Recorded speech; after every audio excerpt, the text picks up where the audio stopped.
Début d'année, on se souhaite les vœux les meilleurs. C'est une bonne coutume, c'est une bonne chose. Alléluia. Voilà, je n'ai pas dit que c'est mauvais, mais les vœux même tirent leur essence d'une chose qui est plus qu'un souhait. Parce qu'un vœu, c'est un souhait. Je souhaite que ton année soit favorable. Mais les vœux tirent leur essence de ce que la Bible appelle la bénédiction. Dis avec moi la bénédiction. Amen. Le jour où Dieu a béni Adam et Ève en disant « Je vous bénis, soyez féconds », il n'est pas en train de dire « Je souhaite que cette année vous ayez des enfants ». Non, il est en train de leur donner un pouvoir, la capacité de procréer, la capacité d'enfanter. Alléluia. La bénédiction donne un pouvoir. C'est ce que tu dois comprendre. Le vœu ne donne rien. Mais la bénédiction, même si dans sa formulation elle peut ressembler de temps en temps à un vœu, la bénédiction, elle est puissante. Sois béni dans le nom de Jésus. Alors, je t'explique ces choses-là pour que tu comprennes que quand Dieu te regarde et dit « Je te bénis », il ne faut pas confondre avec un vœu. Ce n'est pas un vœu. Ce n'est pas un vœu. Il y a quelque chose qui se passe. Si tu méprises ce qui se passe, tu ne sauras pas ce qu'on t'a donné. Et tu vas croire que bon, c'est comme les années précédentes. Chaque année, on souhaite des vœux et tu ne vas pas réaliser que tu viens de recevoir un pouvoir. Est-ce que tu comprends? Et une fois que tu le reçois, tu dois savoir l'utiliser. Est-ce qu'on est ensemble? Tu ne dois pas te comporter comme si tu n'as pas reçu cela. Parce que si tu te comportes comme si tu n'as pas reçu, ça veut dire que tu n'y croyais pas et tu as cru que j'étais en train de te souhaiter une bonne et heureuse année. Oh, je n'étais pas en train de faire un vœu. Je suis en train de te bénir. Je ne te fais pas un vœu. Amen. Si tu interprètes ce que je vais déclarer sur ta vie comme un vœu, mais la faveur sera à côté de toi. Tu vas la laisser. Tu ne vas pas la saisir. Tu ne vas pas la lambano. Tu ne peux pas prendre parce que tu ne sais pas de quoi il s'agit. Et mes paroles, malgré toute la puissance de l'onction qui est sur ma vie pendant que je déclare cela, vont être inutiles pour toi. Ça ne va pas te servir dans l'année. Or, ça doit te servir. C'est important. Alléluia. Gloire à Dieu. C'est très important pour la suite de ton année que tu sois béni. Alors, regarde la première bénédiction dans le livre de Genèse chapitre 1. Il dit, Dieu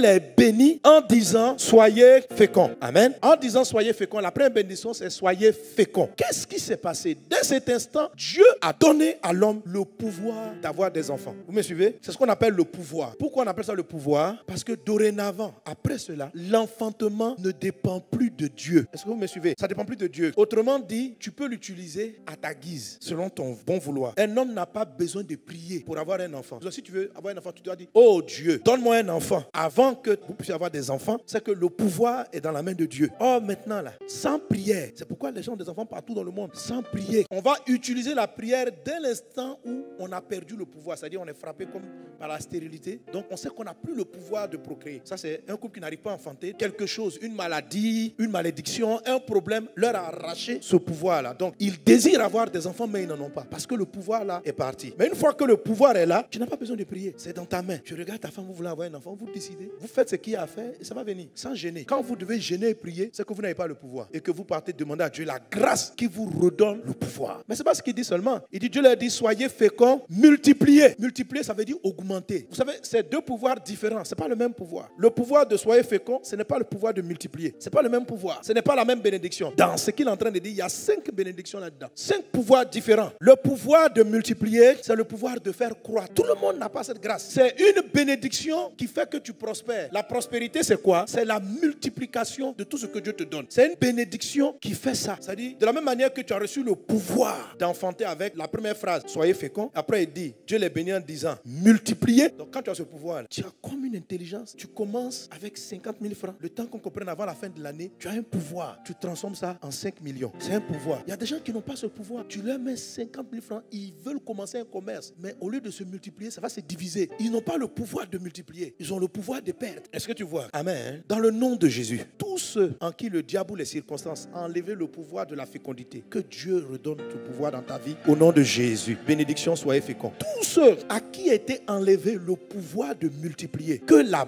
bénédiction que je vais déclarer te donne le pouvoir de multiplier tout ce que Dieu te donne dans le nom de Jésus. Reçois ce pouvoir au nom de Jésus. Au nom de Jésus.